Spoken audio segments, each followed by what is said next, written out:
The afternoon Layla knocked on my door, I had just finished baking a honey cake. The smell of it filled every corner of my home.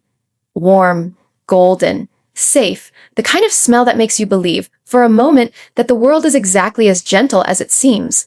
I had no idea that in 4 minutes, that feeling of safety would be gone forever, replaced by something cold and irrevocable that no amount of warmth could ever quite undo. I opened the door smiling. Layla stood on the step with her son Zion beside her, his small hand wrapped in hers, his dark eyes blinking up at me with the innocent, do-like expression that all 6-year-olds carry like armor against a world they don't yet understand. My sister looked different. Older, maybe, tight-jawed and pale, like someone who had rehearsed a speech 100 times in the car and was terrified of forgetting the very first line. "Come in," I said, and stepped back to let them through. She didn't hug me. We were never particularly warm, Layla and I, but we were sisters, and there was always at least the ritual of it, the press of cheeks. The "how are you" that neither of us really answered honestly, but both of us needed to say.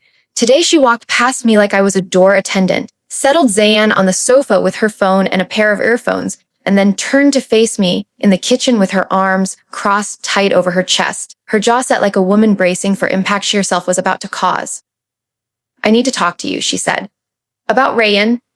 My husband's name in her mouth felt wrong. I don't know why. Some oldest, most animal part of me already knew. The way your body sometimes understands catastrophe a full second before your mind catches up. "Okay," I said carefully, setting down the oven mitt. "What about him?" She didn't ease into it. Layla never eased into anything. She said it flat and fast.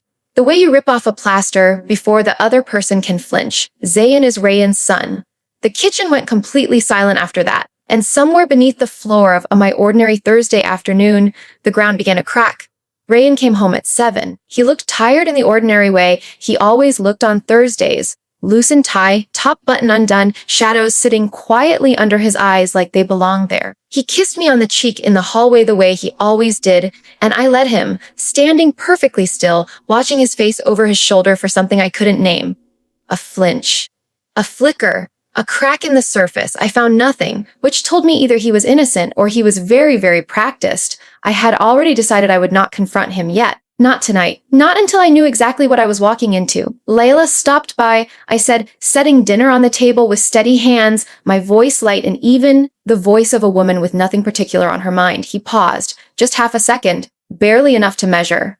But I had been watching for exactly that. "Oh, what did she want?" "Just to catch up, she brought Zayn. He's gotten so tall." I watched his shoulders drop, a slow exhale moving through his whole body like a tide going out. The relief of a man who believed a bullet had just grazed him cleanly. So there was something. Some history between them. Some buried thing with enough weight to make him hold his breath at the sound of her name. I made a careful mental note of it and said nothing more. That night, when his breathing had settled into sleep, I sat alone at the kitchen table with my laptop and a cup of tea that went cold beside me, and I started at the beginning. 7 years ago, before the wedding, before the house, before everything we had built together. I remembered that year in pieces, our engagement 8 months old, Rayyan away on a long work contract in another city for nearly 3 months. I had visited twice. Layla had been living there at the time. I even remembered asking him, casually, to check on her. She had just come out of a painful relationship, and I had worried. He had said, of course, without hesitation, and I had felt grateful. Now that gratitude curdled into something else entirely, I kept digging. Patient, methodical, quiet. And the picture that emerged, detail by careful detail, was one I had never wanted to see, but could no longer afford to look away from.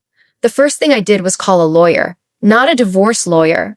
Not yet. I wasn't ready to name it that, but a family property solicitor named Sadia, whom a colleague had mentioned once in passing. The way people mention things they hope you'll never actually need. I sat in her clean, bright office on a Tuesday morning with my hands folded in my lap and told her everything. Slowly and in order, the way you empty a bag you've been carrying too long. She listened without interrupting, without the sympathetic tilting of the head that people sometimes do when they want you to feel heard but aren't really listening.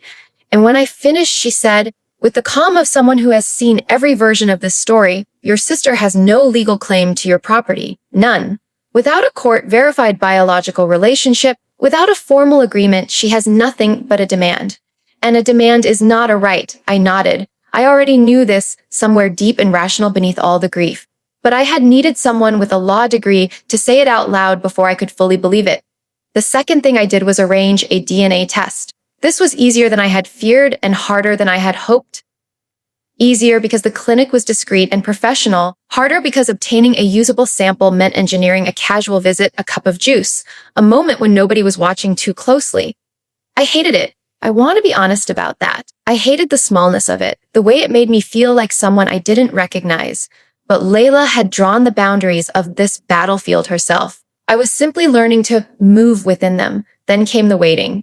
3 weeks of it, which is its own particular kind of suffering, not sharp like the original blow, but slow and grinding like weather. 3 weeks of setting dinner on the table and passing the salt and asking about his day. 3 weeks of replying to Layla's messages with careful, non-committal words designed to make her feel she was winning. 3 weeks of holding everything I knew at arm's length from my face so that no one could read it there. But underneath all of it, quiet and growing and cold as winter iron, something in me had already decided exactly how this was going to end.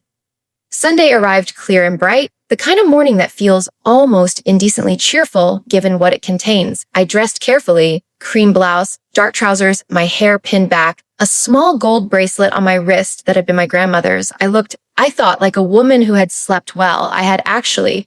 The first real, unbroken sleep in 6 weeks, deep and dreamless, the sleep of someone who has finished preparing and is simply waiting for the clock to reach the hour. Layla's flat was warm and crowded when I arrived. Our mother sat on the sofa with her hands folded in her lap, her expression the careful blankness of a woman trying not to show how frightened she was of what her daughters had become to each other. The aunts sat together near the window, already murmuring in low voices, already constructing their opinions like furniture being arranged before the guests arrive. Rayyan's sister was at the table with a pen and a notepad, projecting the wary authority of a self-appointed mediator. Layla's solicitor friend sat in the corner with her briefcase, the only person in the room who looked entirely comfortable because none of this was personal to her. Layla herself moved through the room with the bright, brittle energy of a woman running entirely on adrenaline and certainty. She had dressed up. She served tea with the graciousness of a hostess who is also simultaneously an executioner. She believed she had already won. I could see it in the way she moved, the way she smiled at me when I came in, warm, almost pitying, the smile of someone extending mercy to the defeated. She opened with the speech she had clearly rehearsed for weeks. The sacrifice, the silence she had kept out of love for me, the years of raising a child alone while I lived comfortably in a beautiful house. She cried at precisely the right moment. It was, I had to admit, a genuinely accomplished performance. Our aunts made soft, distressed sounds. Our mother looked at the floor, and then she finished and the room turned to look at me, and I set down my teacup very gently on its saucer, reached into my bag, and placed the DNA results on the table between us like the final card in a hand I had been holding close to my chest for 3 weeks. The silence that followed was the sweetest sound I had ever heard.